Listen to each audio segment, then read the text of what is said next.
And here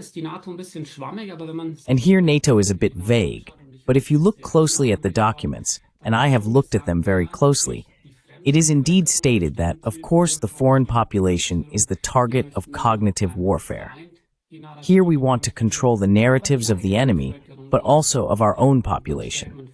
And then you realize there is a program with facets: defense and offense, foreign population, and own population. And then it becomes clear how radical and all-encompassing these manipulation techniques are. Also interpreted and laid out by NATO, every person is seen at all times at the center of this highly manipulative psychological warfare, with the declared goal of being able to hack their mind. This is stated literally in the documents. Hacken zu können, so steht es wortwörtlich in den Dokumenten.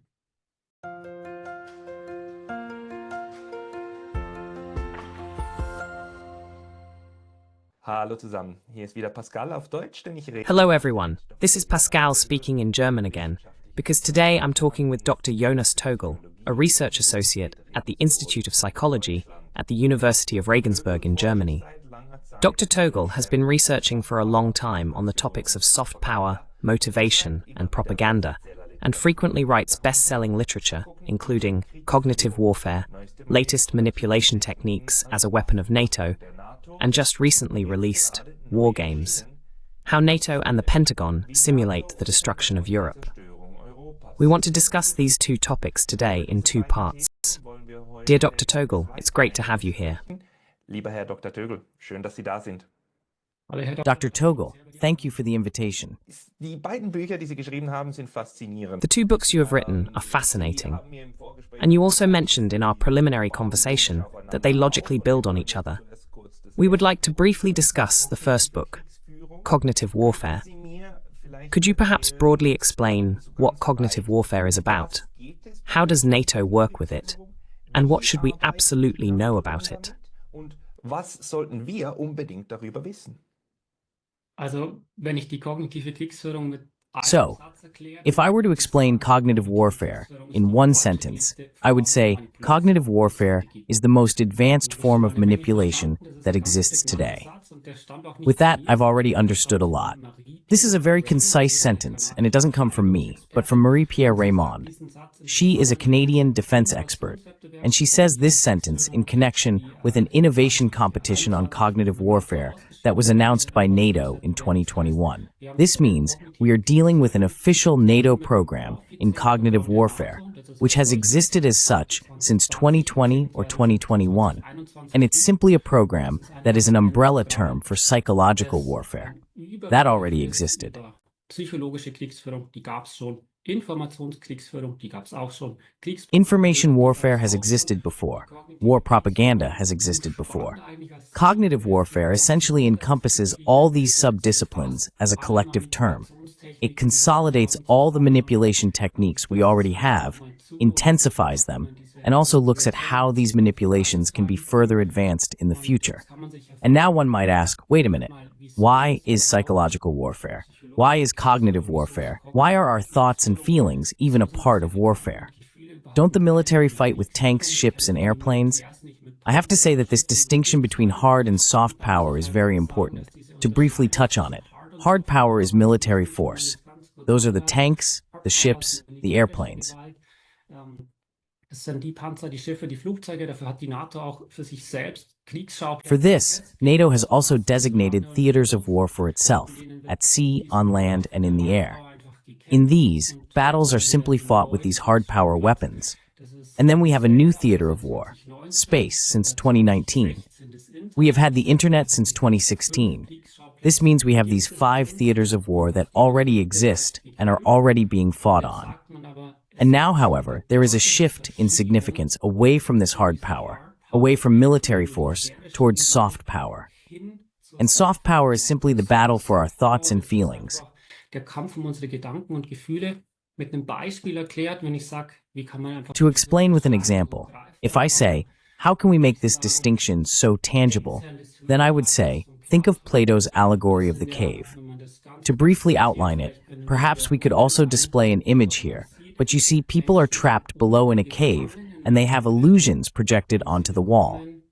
And the question is, how do I keep the people down there in the cave? If I were to use hard power, I would say, I put chains on the people. Maybe I put shackles on their feet so they can't get out. Fußfesseln an, was sie da nicht rauskennen. Dann spüren sie aber diesen Zwang, sie werden immer rebellieren. Then they feel this compulsion. They would always rebel. They might saw, tinker somehow, and try to get rid of these shackles, to somehow cut through and get to the way up. And with soft power, I do it completely differently. I have illusions projected onto the wall. They are captivated by stories being told to them. It's like a movie playing on the wall in front of them.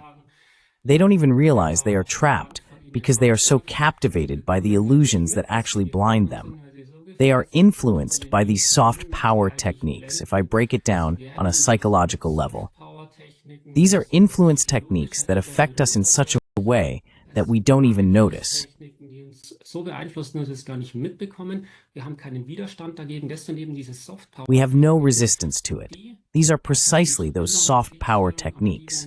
And of course, they have always existed in warfare, but they are becoming increasingly important now because NATO has essentially recognized that people's thoughts and feelings are the key to the new form of warfare, this cognitive warfare.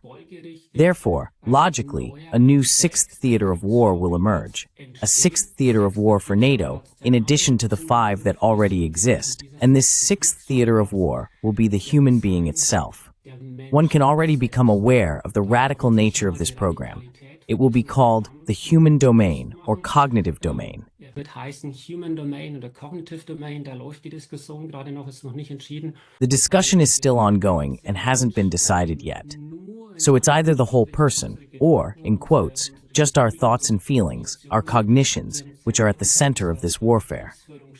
But you can also see that it is a very radical program. It pursues the declared goal of being able to hack our minds like a computer. And these soft power techniques will become increasingly important in the future.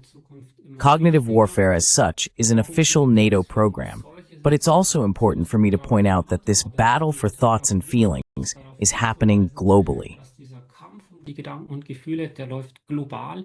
Diese Soft Power Techniken werden natürlich nicht nur von der NATO eingesetzt. These soft power techniques are of course not only used by NATO. We have similar programs from Russia. We have similar programs from China, such as reflexive control or free warfare. And of course, other countries also have their respective manipulation programs. This means we are already globally engaged in this battle for our thoughts and feelings. I say it's important to raise awareness about this, for people to understand that their thoughts and feelings are being fought over daily with the most modern manipulation weapons. And that's why we need to talk about it. Gekämpft und darum müssen wir drüber sprechen. Ich bin absolut mit Ihnen einverstanden und bin froh, dass I completely agree with you, and I'm glad that you now have research on this. But it's actually counterintuitive, because the other theatres of war are perceived as a war against an opponent. However, this cognitive warfare, as I understand it, is primarily inward, or is it also directed outward at the population of the opponent or opponents? And what is the distinction between that and public diplomacy, especially in diplomatic studies, where there is an attempt to influence the population of other countries and then incite uprisings or whatever it may be? But that is also a field of research that has long existed in diplomacy. How does cognitive warfare differ from that? Wie unterscheidet sich die kognitive Kriegsführung davon? Also, zunächst mal die Begriffe, die Sie First of all, I'm grateful for the terms you've introduced. Of course, they can be expanded. There's also cultural diplomacy, public relations, information warfare, psychological warfare, propaganda, advertising, diplomacy, etc. There are very, very many terms. It's like standing in front of a jumble of terms. I'm still with this school of thought from Professor Kubat, who simply says that we need to clearly define the terms again. I say that to understand what this whole jumble of terms is about. The concept of soft power is central. All these terms rely in one way or another on these soft power techniques, on these influence weapons, according to Cialdini, which we don't even notice. This battle for our emotions is simply ongoing. Gefühle, das damit einfach fortwährend. Und die spannende Frage, die Sie jetzt natürlich stellen, And the exciting question that you are naturally asking now, and this is also in cognitive warfare, you notice both are being discussed, these different facets. First of all, the question, Is cognitive warfare actually defense or is it attack? And of course, the military always sells it like this. Yes, the opponent is doing it. We are at the center of Russian psychological or cognitive warfare. We are all at the center of Chinese cognitive warfare. And from a military perspective, it is naturally understandable to say that we must protect ourselves against this battle for our thoughts and feelings, our population that is taking place here. We must protect our population from coming to the wrong thoughts because the opponent is trying to control these narratives, etc. Diese Narrative etc. zu kontrollieren. Und gleichzeitig wird aber gesagt, ja, Angriff wäre aber auch nicht. At the same time, it is said that an attack wouldn't be bad either. For example, if you get a foreign population to overthrow their own president, then you don't have to intervene militarily in that country because you achieve your political goals in this gentle way. Thus, cognitive warfare is already double-edged here. It is defense and it is attack. And now the other exciting question that you have raised, and I also think that NATO is certainly aware that it is treading on very thin ice, because it knows very well that in some countries it is illegal for the military or governments to psychologically influence their own population. That is forbidden. I have already spoken with lawyers. Ich habe schon mit Juristinnen und Juristen gesprochen, die sagen mir eigentlich, zum Beispiel in Deutschland, I tell myself, for example, in Germany, a government is not allowed to conduct psychologically based manipulative advertising campaigns. It is only allowed to inform. And when I say, wait a minute, but what about those advertising campaigns during Corona, etc., which were highly emotional? Then we say, yes, that's true. That would actually be prohibited. But then they really go with judges or even professors, etc., who are constantly writing reports saying, okay, we had so much to do during the Corona period. The topic is almost too much for us. It should be looked at, but we can't deal with it at the moment. But just to be clear, this point, who is at the center, is also, of course, a very interesting legal question. Ganz spannende Frage. Und hier ist die NATO ein bisschen schwammig, aber wenn man sich And here NATO is a bit vague, but if you look closely at the documents, and I have looked at them very closely, it is indeed stated that of course the foreign population is the target of cognitive warfare. Here we want to control the narratives of the enemy, but also of our own population. And then you realize there is a program with facets: defense and offense, foreign population, and own population. And then it becomes clear how radical and comprehensive these manipulation techniques are interpreted and applied by NATO. Every person is at the center of this highly manipulative psychological warfare at all times, with the declared goal of being able to hack their mind. This is stated literally in the documents. hacken zu können. So steht es wortwörtlich in den Dokumenten. Wer schreibt solches Zeugs? Ich frage mich, Who writes such stuff? I'm just wondering now, because this is really perfidious. The people who write this must realize that we're discussing how to manipulate our own population. That's obviously what it's about. And maybe also the question, how far back does this go? In psychology, we know Edward Bernays, the nephew, I believe, of Sigmund Freud, who started to reinterpret Freud's insights for PR, and that this also goes back a bit to World War II, the knowledge about it and its application. How far back does this go? Is cognitive warfare something new, or is it just the latest term for an old idea? der neueste Schrei, wie man jetzt eine alte Idee nennt. Es ist auf jeden Fall beides. Also natürlich ist It is definitely both. So of course, as you rightly say, this cognitive warfare did not emerge overnight. And suddenly in 2020, the military realized that high psychology is also important, and that we need war propaganda now. And before that, it didn't exist at all, but it naturally has a very long history. We could go back to the origins. As it appears in the book, it already existed in World War I. That was, if you will, the great original sin of propaganda. One must realize that about 17 million people died in World War I. And that is an important and painful lesson when dealing with propaganda, that people at no time actually spontaneously start killing each other in larger groups because they have such hatred for one another. But this hatred must first be instilled. Diesen Hass, den muss man zuerst mal einpflanzen. Man muss zunächst mal die Gedanken und Gefühle mit Propaganda. First, you have to poison thoughts and feelings with propaganda. In World War I, this was done very efficiently. All nations involved in the war had their own propaganda commissions. They naturally used the mass medium of the time, newspapers, and simultaneously leveraged knowledge and psychology to poison people's thoughts and feelings. An incredible bloodbath resulted from this. And this was, of course, for the then very young public relations industry, including figures like Edward Bernays, Walter Lippmann, Karl Bayer, and others of that time. Also George Creel in the USA, who led the well-known Propaganda Commission, the Creel Commission.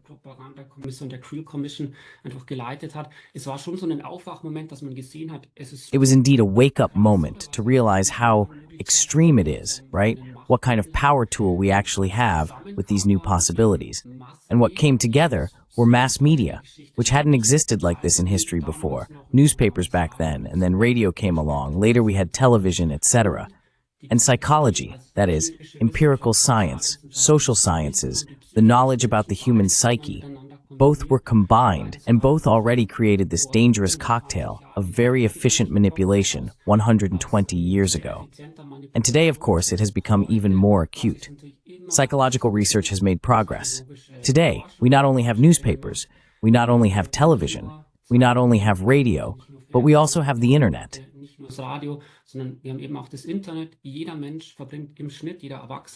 On average, every adult worldwide spends about 7 hours a day on the internet. This means, if we refer back to Plato's allegory of the cave, these are essentially the illusions that are constantly projected onto the walls. These are the images from which we construct our world.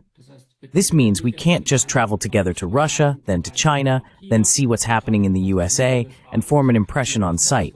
We rely on these media as intermediaries.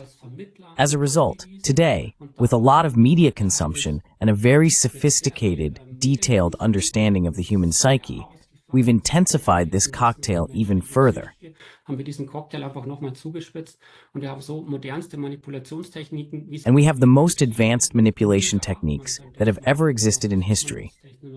One could now delve into future technologies, into nanorobots, into human autonomy teaming. These are the technologies at the forefront of research at the moment, where it's unclear what already exists, what doesn't yet exist, and what is secret military research. But simply put, if you summarize it broadly, this propaganda, which has always existed, is being consolidated, intensified, and pushed forward in extreme form. This is cognitive warfare.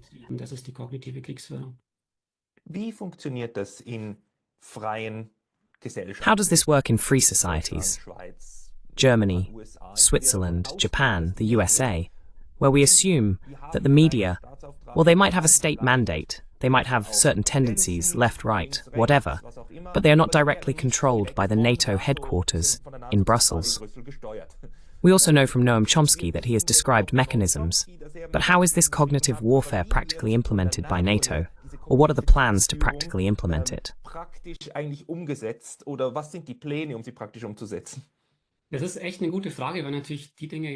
That's a really good question, because things are not communicated so openly now.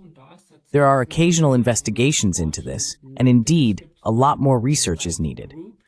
There is a study from the left group in the European Parliament that came out 2 or 3 years ago, which found and stated, okay, we know that the danger is repeatedly emphasized from the NATO side, and that research is very focused on how propaganda is actually used by the Russian side and how propaganda is used by the Chinese side.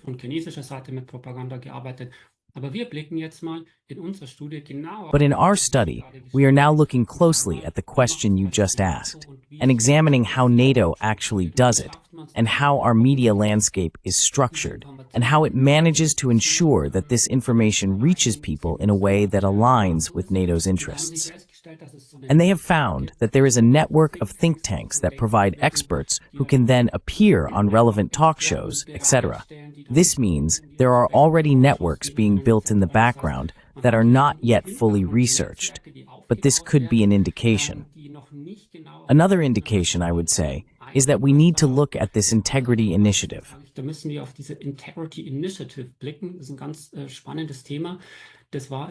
This is a very exciting topic. It was essentially a network of intelligence agencies, military personnel, experts, and journalists, initially based in the UK, funded in part by Facebook, also by NATO and the British ministry. They essentially scanned the press landscape in Russia and filtered out from all the reports coming from Russia those that were super critical of Russia and portrayed Russia in a bad light.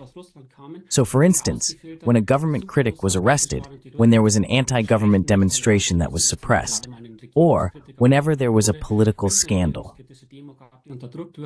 Was auch immer, wenn es einen politischen Skandal gab. Und diese Meldungen wurden gefiltert und wurden bei uns dann gezielt verstärkt. These reports were filtered and then deliberately amplified by us, and so to speak, played into the entire media landscape. The goal was simply keyword cultural manipulation.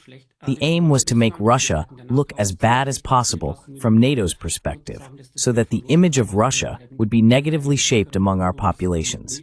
It was exposed because they expanded.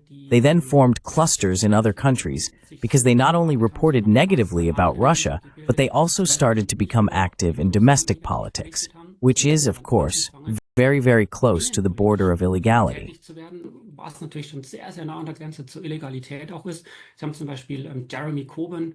For example, you have Jeremy Corbyn, who was in the UK, and he was classified as too Russia-friendly, and then indirectly, the Integrity Initiative didn't say, hello, here we are. The Integrity Initiative, Jeremy Corbyn is bad, but they found experts, they found newspapers that then wrote reports. Jeremy Corbyn is a useful idiot for Putin because he is consequently for Russia. Weil viel zu russlandfreundlich ist. In Spanien war das Pedro Baños, der dann ins Visier gekommen ist. In Spain, it was Pedro Baños who came under scrutiny, and thus it was actually managed with smear campaigns, it must be said openly, to remove undesirable politicians. It was then exposed, not really clarified in 2018, and the Integrity Initiative essentially went underground again. Today, if you look at the Twitter account, it is a suspended or X account. But these would be two possibilities of how work can be done with networks, with think tanks, and these are the study results we currently have, and further research is definitely needed. Und werden diese Netzwerke und das fällt vielen. These networks, and many people notice this, those who, let's say, watch critical social media, see that there are connections here that primarily function through financial flows. So perhaps a different area, but similar to think tanks and NGOs, which are partly funded from quite central places, also from the USA or from German finances. But there are many actors involved, working within them. It's not just that NATO simply allocates funds and then lets everything run its course. Are we dealing with a phenomenon here where various states and institutions have more or less epistemically agreed that this is necessary, and then aim in a similar direction? Or is there even more integration that I can't currently imagine? Oder ist noch mehr Integration da, von der ich mir im Moment nichts vorstellen kann? Also das sind mal die Forschungsergebnisse, die konkreten. So those are the research findings, the specific ones I have on this. And what stands out to me, I believe, is this point from Chomsky. Chomsky and Herman developed this propaganda model in 1988, where they introduced various filters and said that the media reality that ultimately reaches us is very, very heavily filtered. And one of these filters is ideology. It's this struggle for interpretive dominance, for the dominant narrative that many support. Back then, in 1988, the ideology was still the war against communism. And of course, later on, they were interviewed again and asked whether the model still holds true. And then they said, well, now we just have a different ideology. Now the ideology is the war on terror. And today, of course, the question was whether the war on Corona belongs to this filter or simply the war against Russia, the war against a Putin who is essentially indulging his expansionist desires and his imperial ambitions. And it does seem to be a point that this basic attitude naturally persists. In research, there are articles published where it is stated as an introductory sentence. It is completely clear. We have a Russia striving for imperial power, and therefore it follows how this propaganda battle must be conducted. And I think that is definitely an area that plays a role.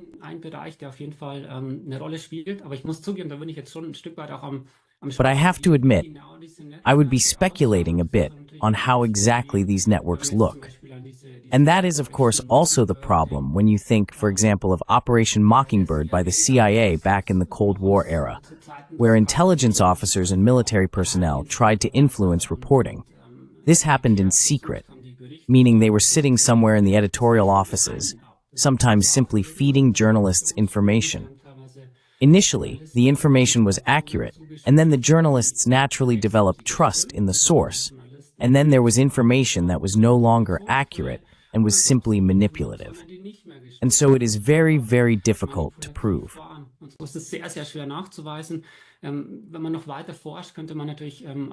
If you continue to research, you could certainly also look at these cyber armies that exist at the moment.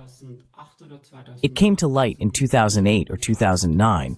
There was a report in the Swiss Tagesanzeiger where an editor finally lost his temper and said, "I can't work freely at all anymore because the Pentagon is constantly breathing down my neck." And then it came out that there are 27,000 PR employees of the Pentagon who are constantly exerting influence on the media. So as you mentioned, there is definitely a network of influence, and then for a long time, nothing more was heard.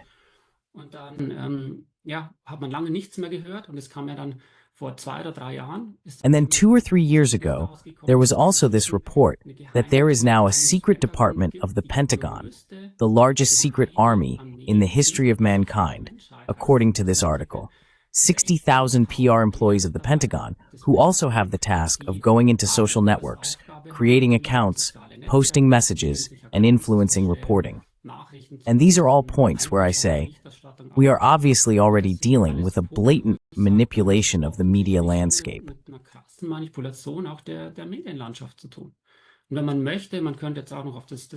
And if you want, you could also look at the World Economic Forum now. These cyber armies, which are very, very efficient, have become well known. During the pandemic, they had 100,000 so-called information volunteers in their service who acted against disinformation, false reports, etc. on the internet. And as a scientist, I just say, you have to look closely at these terms. What is actually disinformation? What is misinformation? It is not precisely defined, but this is how they repeatedly manage to exert a strong influence on public reporting. And the battle for digital space is, of course, in full swing here.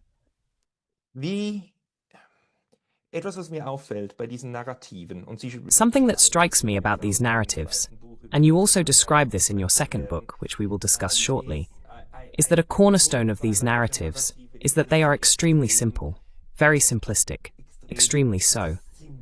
And something that then happens is that they also internally contradict themselves repeatedly. For example, in the war narrative against Russia, it is currently said, on one hand, that the Russians are the greatest threat to Europe since the existence of the continent, worse than the Soviet Union, and so on. At the same time, it was repeatedly said over a long period that no, Russia is weak, the army is running away, they can't do anything, they are losers. And both had to be believed simultaneously. There were similar contradictions with COVID, like the vaccine saves us, but everyone must have it, otherwise it doesn't work. That's a direct contradiction, but I've noticed that it becomes part of the narrative's dogma, which isn't questioned. Is this a component of how the whole thing works, also psychologically? Or am I seeing ghosts on the wall here?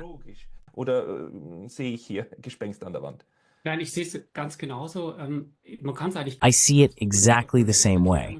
It can actually be quite well explained with Edward Bernays and this confirmation bias.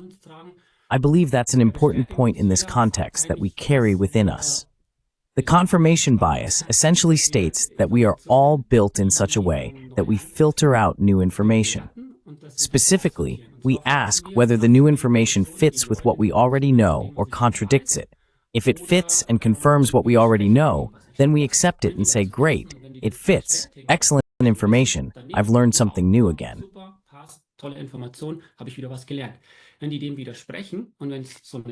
When they contradict that, and when there is such cognitive dissonance, when we deal with it, we tend to simply reject the new information and say, no, I'm not interested, it's irrelevant. And so it is simply the case that this rational discourse, which would actually be super important in democracy, and as you say, that we simply engage in complex discussions about issues, that we illuminate different facets, that we openly present arguments and just discuss, is very, very difficult for us, because we all really dislike being convinced of the opposite. Weil wir uns alle super ungerne vom Gegenteil überzeugen lassen. Und ich meine, viele Zuseherinnen und Zuseher, die... And I mean, many viewers who are hearing this now might ask themselves how often we actually enter a discussion and say, now I'm going to let myself be completely convinced of the opposite. Or do we enter the discussion and say, I know what's right, and I'm going to convince my counterpart that he or she is wrong. And that's how we all are, of course. And then it becomes difficult to have a rational exchange. And that's when these simple narratives, this emotional playground, come into play. And that's where we get to Bernays, who recognized this very well. He already said back then, if we believe that we can convince people rationally, we are deceiving ourselves. We have to work emotionally in propaganda, and then we have very simple emotional messages.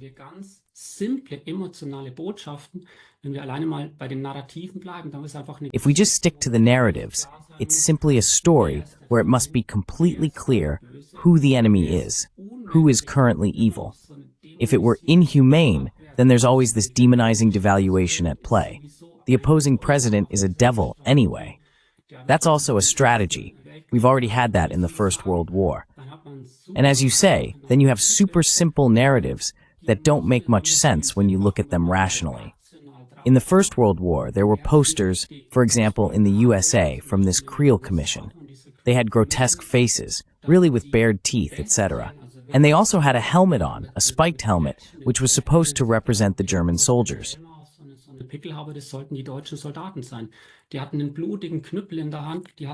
They had a bloody club in their hand. They had a virgin on their arm, and then it was said, these are the Germans, and now off to war. And if you ask rationally, wait a minute, does this actually make sense? Is this message that we are dealing with beasts, or are they not also humans? Is it really true? That means they fall apart when you recognize the techniques. When you rationally consider, can this really be? But propaganda does not work rationally. It works purely emotionally. It targets feelings. Very simple narratives that we can absorb super quickly, where we don't need much cognitive effort to internalize the messages, so to speak. And precisely because of this, it is still so efficient today. Vielleicht eine letzte Frage zu dem Thema, aber wie... Perhaps one last question on the topic. How do we best defend ourselves against it? As individuals, we not only have to defend ourselves against disinformation campaigns. Wie verteidigt man sich als Individuum gegen kognitive Kriegsführung? Also mir ist einfach wichtig, dass What is important to me is that, just as you have said, this trust, which is being fought for, is at the center. Cognitive warfare is always a battle for trust. Whom do we trust? And I simply try to first provide people with these lenses. How do the techniques actually work? And then people can put on these lenses, so to speak, when they know propaganda is being used, dehumanization is being employed. I have the majority effect, where I always claim that the majority is already convinced of a certain thing. I have authority figures where I say well-known person XY, highly decorated scientist, politician, whoever, says it too.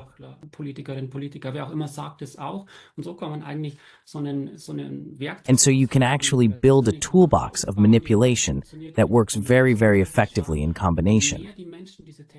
And the more people know these techniques, and this is something I'm very passionate about, the more they can question these manipulation techniques.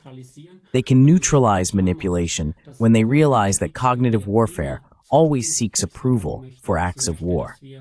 It wants us to harbor enemy images, to agree to arms deliveries, to think it's good when certain countries are fought against. And I say, when you realize that warlike violence, that military force, this hard power, is never a way to resolve conflicts. It doesn't lead to more democracy. It doesn't lead to more human rights, no matter what simple stories are told. But in the end, they always lead only to suffering, death, and trauma.